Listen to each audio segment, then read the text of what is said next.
Boa tarde. Foi com muito agrado que recebi a mensagem do Centro de Informação Europeia Jacques Delors a anunciar uma homenagem a Helena Vaz da Silva. Não vejo melhor maneira de iniciar um ciclo de tributo a europeus notáveis.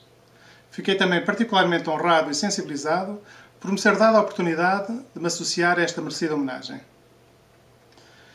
Helena Vaz da Silva foi uma europeia exemplar. Lançou ideias, promoveu debates e, com o cimento da cultura, criou redes e solidificou a cidadania europeia. Com um espírito aberto e inovador, não só representou Portugal com brilhantismo no Parlamento Europeu, mas deixou uma marca que foi muito para lá de nacionalidades ou de grupos políticos. Foi nesta passagem pelo Parlamento Europeu que tive a honra de a conhecer e o privilégio de trabalhar como seu assistente. Foi há quase 20 anos, em 1997, há alguns dias de ter de regressar a Portugal, no final de uma bolsa no Parlamento, que recebi um telefonema de Helena Vaz da Silva a convidar-me para um café. Um lugar de assistente no seu gabinete tinha ficado disponível e uma carta minha, enviada há meses, tinha sido agora repescada. Não terá sido na altura o meu currículo que me distinguiu, pouco mais tinha a referir do que uma licenciatura e uma curta experiência de trabalho. Sei que gostou da minha carta e do meu entusiasmo em poder combinar as áreas da cultura e de educação e investigação. A verdade é que me contactou e na conversa que seguiu gostou também do facto de ter contactado apenas 2 deputados, sendo o segundo José Barros Moura, também independente, mas de outro grupo político. O facto de eu ser licenciado em Bioquímica, com uma especialização em Imunologia, não foi tido como um ponto negativo, antes pelo contrário. E isso terá sido talvez a primeira coisa que trabalhar com Helena Vaz da Silva me fez descobrir, o desapego a rótulos e a categorias.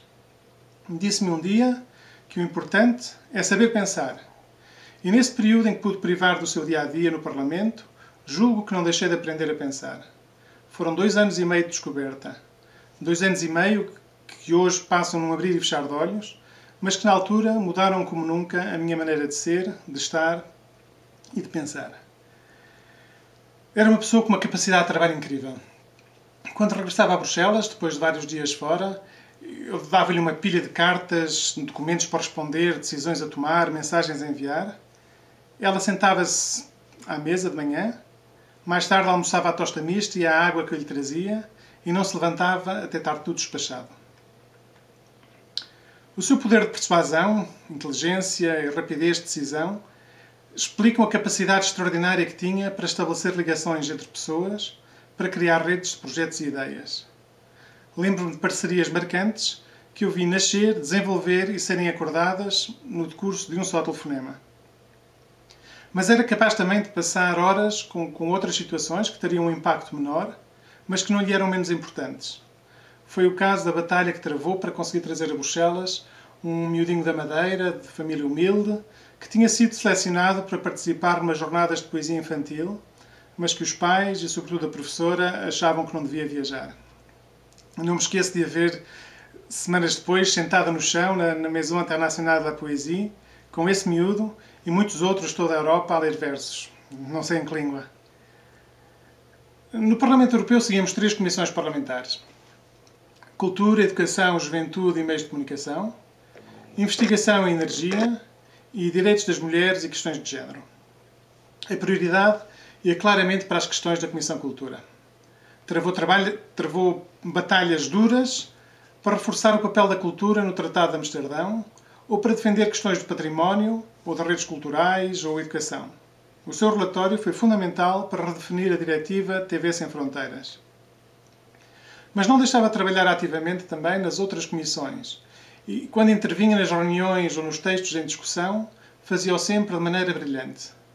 Rapidamente conquistou a admiração dos colegas, dos funcionários da Comissão Europeia, comissários, ONGs, representantes dos setores em discussão. Ficava exasperada quando entrava nas reuniões da Comissão dos Direitos das Mulheres e via que eu era o único homem na sala. Não gostava também de ver alguns deputados seguirem de maneira acéfala uma disciplina ditada pelo grupo político ou defenderem propostas de texto encomendadas por grupos de interesse. Felizmente, como membro do Grupo Liberal e como deputado independente, tinha uma grande autonomia e margem de manobra, o que evitou muitas discussões, já que, pela sua maneira de ser, nunca deixaria de tomar as decisões em plena consciência. Também fora do Parlamento, e com o marido, por quem tenho também uma grande admiração, fez-me descobrir os retábulos de Matias Grunewald, os quadros de Vermeer, a encenação de Robert Wilson ou o cinema de Nicholas Ray. Quando me viu a ler Yourcenar, ofereceu-me traduções suas. Quando me falava de Marie Duras ou de Wim Wenders, não seria para me impressionar com nomes de quem sou fã, mas para me fazer compreender melhor quem eram através de episódios e discussões contados com quem eles tinha privado. Com Helena Vaz da Silva pude cruzar-me com personalidades como ela maiores que o tempo, como Yehudi Menuhin, Arthur Rouleau, Edgar Morin ou Eduardo Lourenço. Lamentavelmente, não tornei a conhecer alguém do calibre de Helena Vaz da Silva. Infelizmente também. Estou convencido que vozes como a sua estão claramente em falta na Europa de hoje, muitas vezes mais preocupada com contas de merceeiro do que com a defesa de valores fundamentais, da dignidade, aspirações e capacidades humanas.